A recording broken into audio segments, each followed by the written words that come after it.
Mickey 2898 movie ఎలా ఉంది? Mind blowing ma'am, అసలు సూపర్ ఉంది మూవీ. పక్కా 300 crores బాక్స్ ఆఫీస్ బద్దలైపోద్ది పక్కా. అంటే మైథాలజీ ఉంది కదా, స్టూడెంట్స్ కి కానీ ఇప్పుడున్న జనరేషన్ యూత్ కి కానీ ఎలా అర్థం అవుతుంది అనుకుంటున్నారు? అర్థమవుతుంది, సినిమా మంచిగా కాంటెస్టేషన్ పెట్టి ఉంటే పక్కా అర్థమవుతుంది. సూపర్ మూవీ అసలు. నీకేం అర్థమైంది?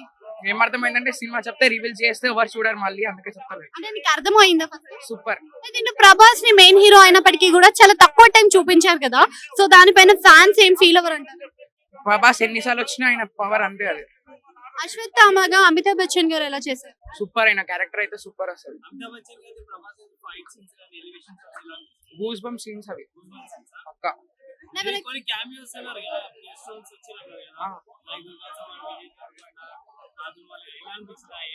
సూపర్ అసలు, కొన్ని అయితే గూస్ బంప్స్ వచ్చినాయి. ఉన్నారు, కొన్ని లేదు కానీ కొన్ని ఉన్నాయి. విజయ్ దేవరకొండ ప్లే చేస్తారు.